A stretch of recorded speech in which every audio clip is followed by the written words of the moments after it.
Je vous propose de prendre avec moi le texte de ce matin dans dans la lettre aux Éphésiens, page 767 pour les Bibles blanches que vous voyez ici. Donc ça sera au chapitre 2, versets 1 à 7. Éphésiens 2, 1 à 7.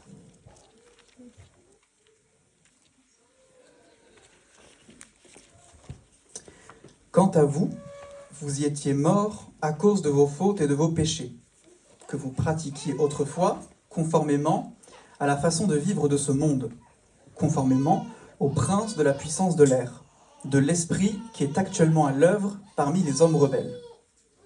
Nous tous aussi, nous étions de leur nombre. Notre conduite était dictée par les désirs de notre nature propre, puisque nous accomplissions les volontés de la nature humaine et de nos pensées. Et nous étions, par notre condition même, destinés à la colère, tout comme les autres.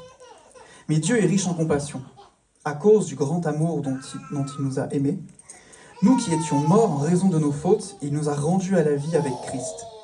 C'est par grâce que vous êtes sauvés. Et il nous a ressuscités et fait asseoir avec lui dans les lieux célestes, en Jésus-Christ. Il a fait cela afin de montrer, dans les temps à venir, l'infinie richesse de sa grâce par la bonté qu'il a manifestée envers nous en Jésus-Christ. J'invite maintenant Alan à venir pour prêcher à propos de ça.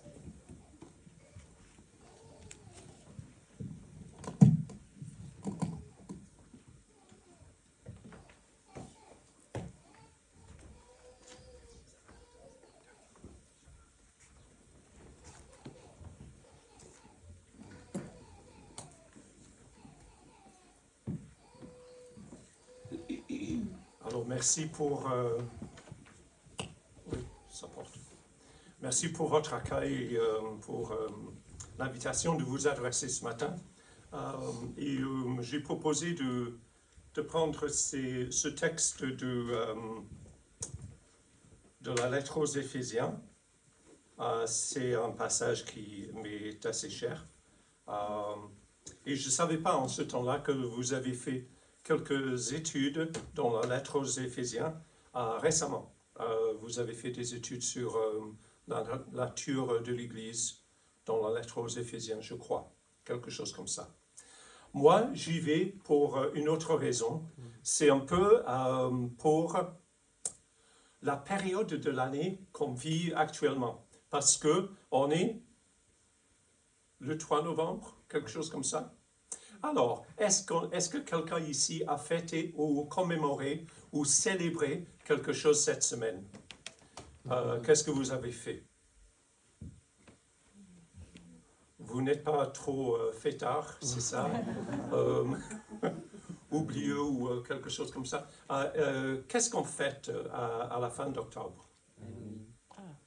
Halloween. Quelqu'un a dit Halloween.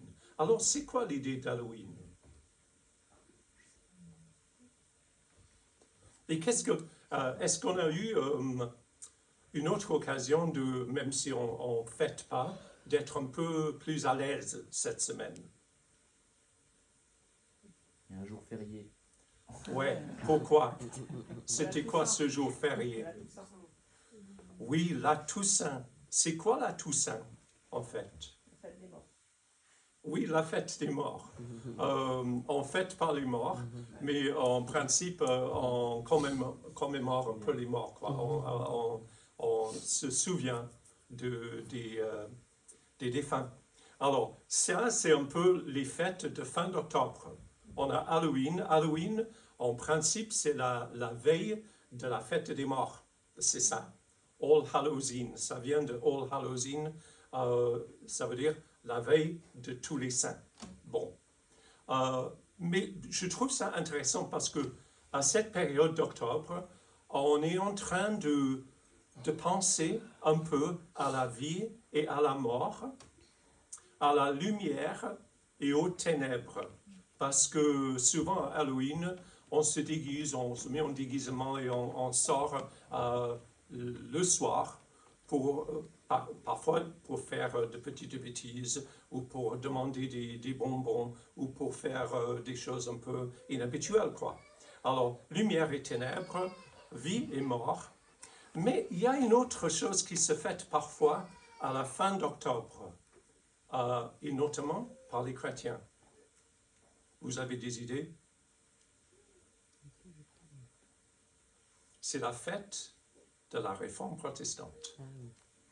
Parce que le 31 octobre, c'est la date où Martin Luther a affiché ses 95 thèses à la porte de l'église de Wittenberg en Allemagne.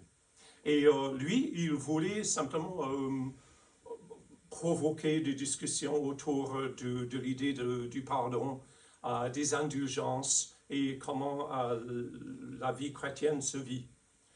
Mais en fait, ce qu'il a déclenché, c'était une révolution à la fois religieuse et politique qui a un peu divisé l'Europe et la France notamment pour des décennies, même des siècles. Et même aujourd'hui, on est en train de vivre un peu les suites, les conséquences de cet acte de Martin Luther où il a affiché ses 95 thèses à la porte de l'église de Wittenberg. Et ce que je trouve intéressant, c'est qu'il y avait parfois des slogans qui ont été un peu formulés pour résumer l'idée de la réforme protestante. Un de ces slogans était tout est en latin, parce qu'en ce temps-là, dans l'église et à la fac et tout ça, on parlait latin. Alors, il disait post tenebras lux. Ça veut dire après les ténèbres, la lumière. C'est intéressant pour la fin d'octobre. Après les ténèbres, la lumière. Et un autre slogan, c'était les 5 solas de la réforme protestante qui vont comme ça. Sola fide, par la foi seule. Sola gratia, par la grâce seule.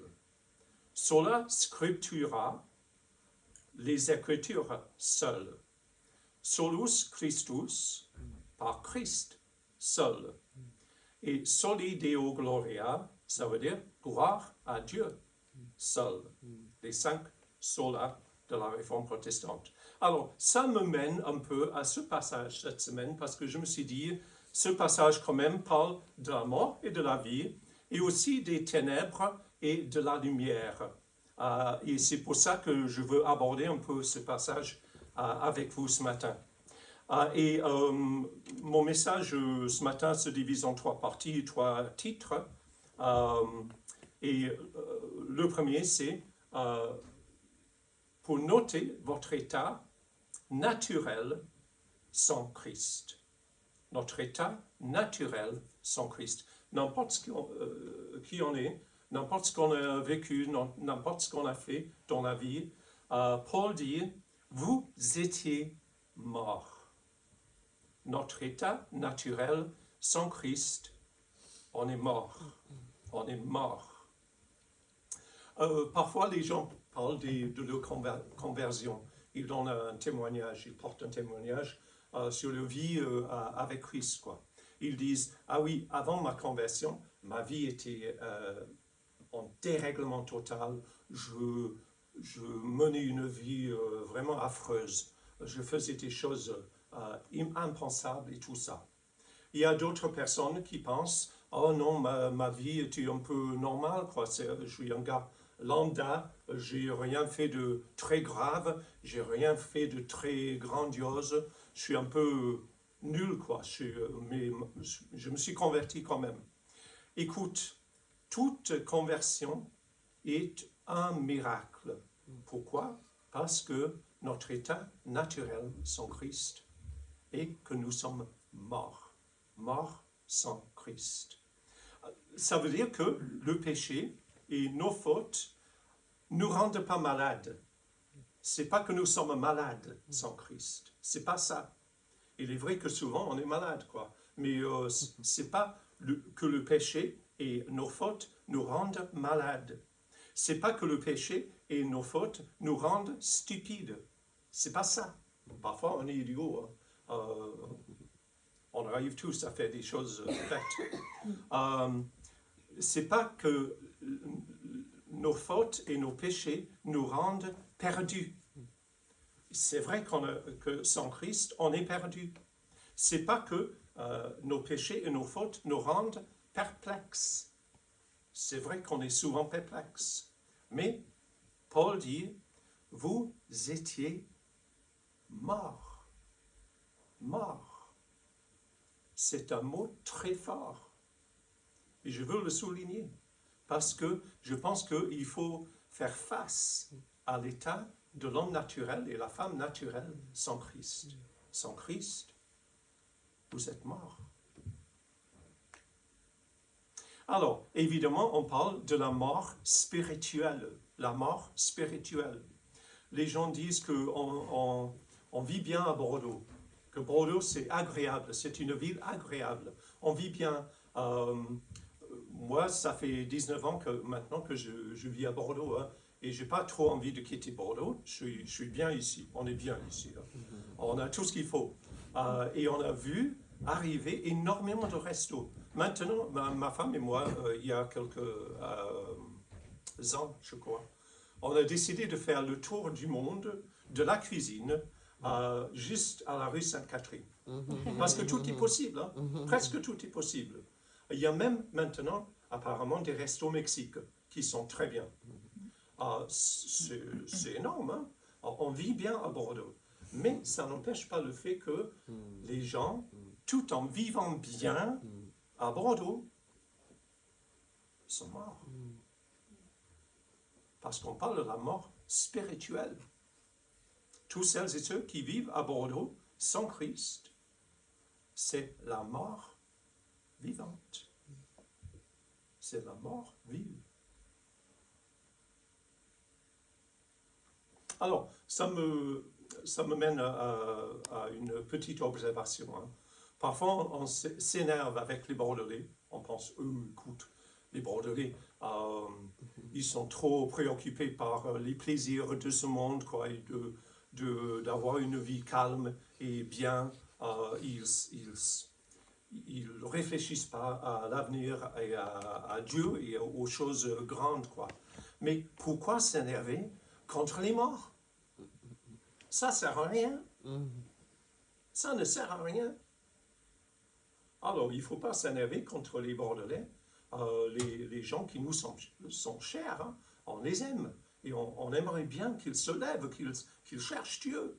Mais s'énerver, ça ne sert à rien, parce que les gens sans Christ sont morts. Alors, qu'est-ce que ça veut dire d'être mort spirituellement? Et j'ai posé plein de questions avant de venir, hein, mais je n'ai pas posé la question, quelle est la longueur d'un message à EQ? Il n'y a pas de longueur. Oui, oui. C'est un peu la même chose à Bordeaux Church. Hein. Normalement, à Bordeaux Church, la longueur d'un message à Bordeaux Church, c'est trop long. Mais bon, alors, un avertissement, je vais essayer de faire des économies. Mais qu'est-ce que ça veut dire d'être mort spirituellement? Écoute, ça veut dire qu'on est séparé de Dieu. C'est ça la mort. Ça nous sépare de celles et ceux que nous aimons. Alors, on aime des gens, mais on est séparé d'eux. C'est pour ça qu'on fleurit les tombeaux, pour garder un peu en mémoire cette personne qui nous était chère. Là, on est séparé de Dieu, séparé du Dieu qui nous a créés. C'est l'essence même de la mort. Et pourquoi on est mort spirituellement? À cause de nos fautes et de nos péchés. On est rebelle contre le Dieu qui nous a créés et qui est la source de la vie et de tout ce qui est bien. Le péché te tue spirituellement. Et subitement. Ça te sépare de Dieu maintenant. C'est pas dans quelques années ou quelque chose comme ça. J'étais assis à côté d'un monsieur dans le tramway l'autre jour. Et ce monsieur, je suis asthmatique, alors je suis un peu sensible au parfum. Bon, ce monsieur, il portait le parfum tabac. Bon. Et c'était un peu fort, quoi. Mais avant d'arriver à son arrêt de tramway, il a commencé à préparer sa cigarette. Et écrit sur le paquet de tabac, c'était « Fumer tue ». Et je me suis dit, mais c'est un peu clair quand même. Hein. Fumer tue. Je le fais quand même. Fumer tue. Oui, mais pas aujourd'hui. Fumer tue. Oui, mais dans quelques années. Fumer tue. Oui, mais on va tous mourir. Et alors, je pense que ces avertissements ne marchent pas, parce que les gens pensent, oui, mais pas aujourd'hui. Mais écoute, la mort spirituelle, c'est maintenant. C'est maintenant. C'est pas dans 50 ans, c'est pas dans 20 ans, c'est pas quand tu es écrasé par le tramway ou n'importe. La mort spirituelle, c'est maintenant. Alors, le péché te tue illico. Maintenant. Nous, on pense que le péché, un peu de péché dans la vie, ça apporte un peu d'épices à la vie, quoi. Ça fait un peu de joie dans la vie. Non, ça te tue. Ça te tue. Et pourquoi quels sont un peu les symptômes de cette mort spirituelle? Alors, c'est l'influence, dit Paul, de Satan dans la vie des gens. Il décrit Satan par le prince de la puissance de l'air, l'esprit qui est actuellement à l'œuvre parmi les hommes rebelles. C'est verset 2. Quand il dit le prince de la puissance de l'air, l'idée c'est un peu le prince des puissances de l'air un peu malsain, un peu malodoreux, un peu les brouillards, quoi. Quand tu vois pas clair, quand il y a des odeurs, quand tu penses que ça va te faire mal, c'est un peu ça. C'est Satan, le prince de tout ce qui est obscur et qui rend pas clair. Tout ce qui est malsain finalement. Et Paul parle de nos désirs. Nous tous aussi, verset 3, nous étions de le nombre, notre conduite était dictée par les désirs de notre nature propre. Nos désirs qui sont tordus, même les bons désirs, les désirs donnés par Dieu pour que nous puissions vivre les désirs de la nourriture, du sommeil, de ces choses un peu de la vie normale, donnés par Dieu, mais tordus par Satan, pour que ça devienne quelque chose qui devient malsain, quelque chose qui n'est pas bien. Parfois, les femmes enceintes ont trop envie de manger quelque chose de bizarre. Autrefois, c'était du charbon. Les femmes voulaient absolument manger du charbon. Et ça fait aucun sens, mais il y avait cette envie. Et c'est un peu ça. Nos désirs sont tordus par l'influence de Satan. Et aussi, Paul parle de la puissance du mensonge murmuré dans nos oreilles.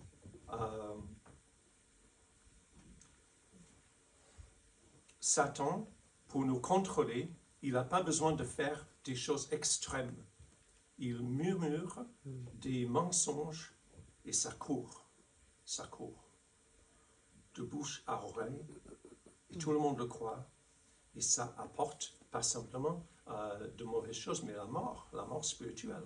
On l'a vu à Éden, où il a sifflé quelque chose à la dame. Tu ne vas pas mourir, tu peux le prendre. Dieu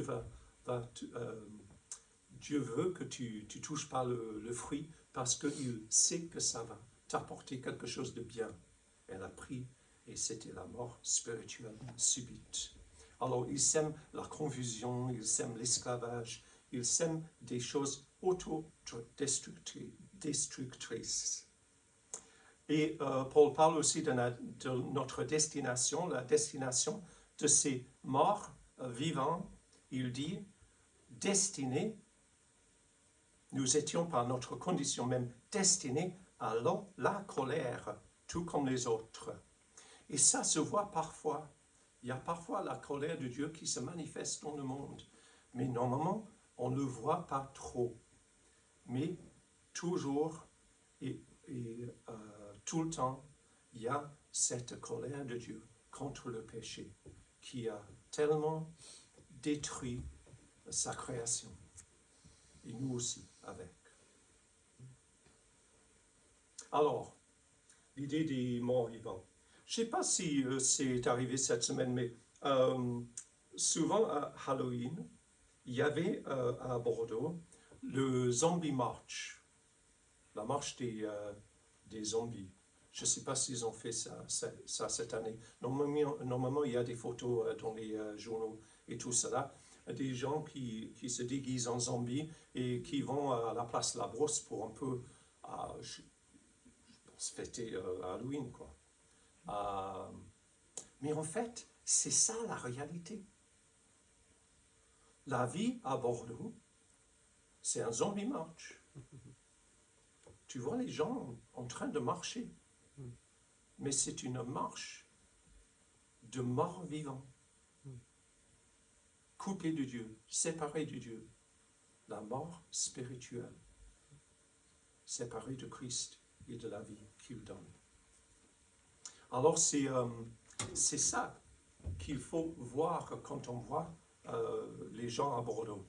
C'est pas la peine de s'énerver avec les choses qui se passent dans notre ville. C'est un peu normal pour des morts vivants.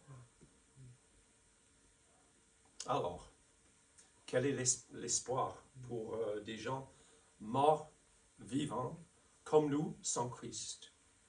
Alors, le deuxième paragraphe nous indique un peu la réponse de Dieu. Verset 4, mais Dieu, on pourrait y rester, hein, mais Dieu est riche en compassion à cause du grand amour dont il nous a aimés, nous qui étions morts en raison de nos fautes, il nous a rendus à la vie avec Christ. Alors, comment changer cette mort vivante que les gens mènent sans Christ? Bon, on pourrait penser à faire des choses, des pratiques, parfois religieuses, parfois de méditation, des pratiques pour nous rendre un peu plus en contact avec la création. De nature, peut-être. Non, ça ne ressuscite pas les morts. Peut-être des cérémonies. On pourrait faire des signes, des actes symboliques, des cérémonies pour ressusciter les morts. Non, ça ne marche pas. On pourrait partir en voyage, faire un pèlerinage, aller à Saint-Jacques-de-Compostelle peut-être, et pas à vélo, pas en bus, mais à pied. Ça prend du temps, ça use, mais en même temps, peut-être que ça pourrait marcher pour ressusciter les morts vivants. Non, ça ne marche pas. Les formations, on est très formation de nos jours. On fait une formation pour que les gens comprennent et qu'ils viennent à la vie. Non, il n'y a aucune formation qui ressuscite les morts. Ça n'existe pas. Des cursus, des processus.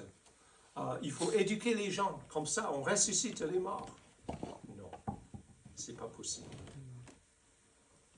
Vous et nous tous, dit Paul, et quand il dit ça, verset 1, quant à vous, vous étiez morts, et verset 3, nous tous aussi, il dit que les païens qui habitaient à Éphèse, qui adoraient les idoles d'Éphèse, ils étaient morts en Christ, mais aussi les Juifs, nous tous, il dit, qui avaient reçu la loi de Dieu et les cérémonies du temple et tout cela, nous étions aussi, il dit, morts spirituellement.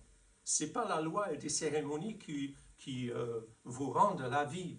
Non, il dit, nous étions tous morts spirituellement, les païens et les juifs. Et pour cela, on voit que la religion et la culture, ça ne marche pas pour ressusciter les morts. Sinon, expliquez-moi la Shoah, où la nation la plus cultivée et la nation de Martin Luther a déclenché cette terrible persécution contre les Juifs. C'est inexplicable si la culture et la religion amènent la vie spirituelle. C'est pas ça, c'est pas ça. Il faut quelque chose d'autre.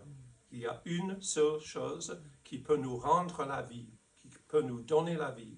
C'est Dieu lui-même, mais Dieu, dit Paul. C'est pourquoi on s'engage en tant que chrétien au service de l'Évangile, parce que c'est par le message de l'Évangile que les gens commencent à croire en Jésus, viennent à croire en Jésus et reçoivent la vie spirituelle en Christ. C'est le message de l'Évangile qui peut changer des vies. Il nous rend vivants en Christ. C'est ça que Paul dit. Verset 5, il nous a rendus à la vie avec Christ. Et c'est un miracle. Ce n'est pas simplement un changement d'avis ou un changement de vie. C'est quelque chose de plus profond que ça. Dieu a ressuscité Jésus d'entre les morts. Et si vous êtes chrétien ce matin, Dieu vous a ressuscité avec lui. Vous êtes ressuscité de cette mort spirituelle maintenant, avec Christ. Et il nous a donné cette vie nouvelle en Jésus. Ce n'est pas simplement une question de changer de pensée. Ça change la pensée, ça change beaucoup plus.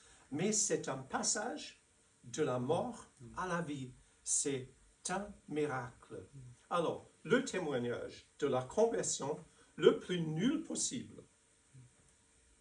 Imaginons quelqu'un qui est élevé dans une famille chrétienne. Et tous les jours, on dit au gamin ou à la fille de faire confiance en Jésus, de prier Dieu et de croire que Jésus est le roi des rois et qu'il sauve son peuple. Et cet enfant, à l'âge de 2 ans, le croit comme un enfant de 2 ans. À l'âge de 4 ans, le croit comme un enfant de 4 ans. À 7 ans, le croit, il le comprend un peu plus. À 11 ans, oui, il croit. À 13 ans, il professe sa foi devant l'Église. Il dit, écoute, je ne sais pas ce qui s'est passé, je ne sais pas quand je suis converti, mais j'ai toujours cru en Jésus. Écoute, ça, c'est un miracle. Dieu a fait quelque chose de grandiose. Et c'est le souhait de tout parent, hein, que ses enfants ne passent pas par des crises radicales et difficiles. Pourquoi une adolescence trouble et dure? Pourquoi pas croire en Jésus en tant que petit? Pourquoi pas? Une conversion comme ça, c'est un miracle. C'est un miracle. Parce que toute conversion est un miracle. La vie en Christ, c'est un miracle. Quand on croit en Jésus, Dieu nous a ressuscités de cette mort vivante. Alors, on voit alors que c'est en Christ qu'on a tout. Robin a dit que j'allais parler de la tout-suffisance de Jésus. Et c'est un peu ça. En Christ, on a tout. On est ressuscité d'entre les morts. Hein. Et on fête ça à Pâques, mais en fait, on peut fêter ça tous les dimanches. Hein. Tous les dimanches, c'est la fête de la résurrection. Et nous sommes ressuscités avec lui. Il a été mis à mort. Mais moi, je suis mort avec lui. Il a été crucifié pour mes péchés. Mais moi, je suis crucifié avec lui. Ma nature pécheresse est crucifiée avec lui. Il a été enseveli. Mais moi, j'étais enseveli avec lui. Et vous aussi, si vous êtes chrétien, Dieu l'a souverainement élevé d'entre les morts, ressuscité d'entre les morts. Et moi avec lui. il est monté au ciel. Et Paul dit, et moi avec lui, vous avec lui. Il est assis à la droite de Dieu, mais vous aussi avec lui, si vous êtes chrétien ce matin. C'est énorme ce que Dieu a fait en Christ. Et je veux vous donner une illustration très bête. J'aime bien les illustrations stupides, idiots. Écoute, quand je suis monté à l'estrade ici, Will m'a dit, il faut faire attention parce que l'escalier, il a dit escalier. Ouais. Et un peu simple. C'est une échelle, franchement, c'est une échelle. Je n'avais pas du tout compris, mais quand je l'ai vu, je l'avais compris. Et je me suis dit, ah bon, d'accord, alors il faut faire attention. Et on fait tous attention, j'ai vu que Robin aussi fait attention. On fait tous attention quand on monte sur l'estrade. Franchement, je ne sais pas comment ils ont fait ça, mais bon, c'est là quoi. Mais une chose est sûre, même si je tombe, là où va ma tête, mes pieds vont suivre. C'est une règle de la nature. Hein? J'entre par une porte, souvent c'est le nez d'abord, je fais comme ça. Mes pieds suivent. Mes pieds suivent. C'est comme ça. Alors, Jésus, notre tête, est monté au ciel. Malgré les difficultés de la vie, malgré nos fautes et nos problèmes, malgré nos mécompréhensions et nos bêtises. Écoute, notre tête est montée au ciel. Les pieds de son corps vont suivre. C'est logique. Ça ne peut pas être autrement. Et on a tout ça en Jésus seul. C'est en Jésus seul qu'on a reçu la vie nouvelle d'entre ces morts vivants que nous étions. Alors, j'ai quelque chose à dire simplement pour finir. Et on va finir avec les 5 solas de la réforme protestante. Parce que on a vu ce matin que tout ça, ça nous arrive en Jésus seul. Tu n'as besoin de rien d'autre et de personne d'autre. Tout ce qu'il vous faut, c'est Jésus dans votre vie. Écoute, on a parfois du mal à croire ça. On pense, non, mais il me faut des enfants. Non, mais il me faut une femme. Il me faut un mari. Je ne peux pas être content comme je suis, simplement avec Jésus. Non, c'est pas vrai. Tout ce qu'il vous faut, c'est Jésus dans votre vie. Parce que quand Jésus arrive dans votre vie, il amène le paquet. Il amène la joie, il amène une vie nouvelle. Une vie spirituelle nouvelle. Par la grâce seule. Paul le dit. Paul le dit. Il dit, verset 8, « En effet, c'est par la grâce que vous êtes sauvés. » Qu'est-ce qu'on a fait pour mériter cette vie nouvelle? Rien. Rien. C'était impossible, on était morts. Si vous êtes mort, en principe, vous ne pouvez rien faire. C'est pour ça que ce n'est pas la peine de se fâcher contre les morts vivants que les incrédules sont. Ce n'est pas la peine, on ne se fâche pas avec les gens qui ne croient pas en Jésus. C'est normal, ils sont morts vivants. Mais quand Jésus te donne la vie, par sa grâce, tu reçois la grâce de Dieu. Par la foi seule, Paul dit, en effet, c'est par la grâce que vous êtes sauvés, par le moyen de la foi. Ce n'est pas par le moyen du pèlerinage à Saint-Jacques-de-Compostelle ou par des cérémonies ou par faire autre chose, quoi. C'est par la foi.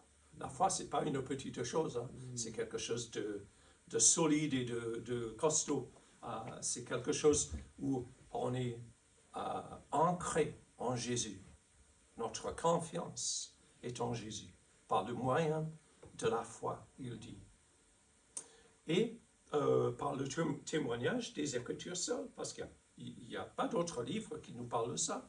Il n'y a pas d'autres témoignages qui nous mènent à Jésus pour recevoir le salut comme ça. Et c'est pour cela que nous disons, bon, à Dieu seul, la gloire.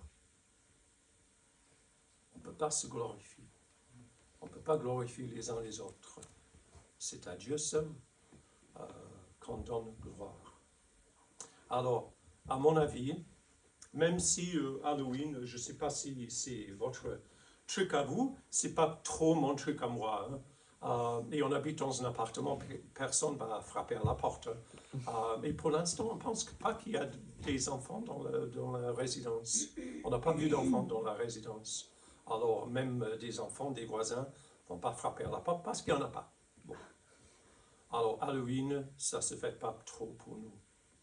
Mais écoute, chaque dimanche, on a quelque chose à fêter. Parce que Jésus nous a amenés de la mort à la vie. Par sa grâce. Par le moyen de notre foi. Par sa mort et sa résurrection d'entre les morts. Par son règne en haut. Nous avons de quoi fêter. Je vais prier. Nous te remercions, Seigneur, pour la lumière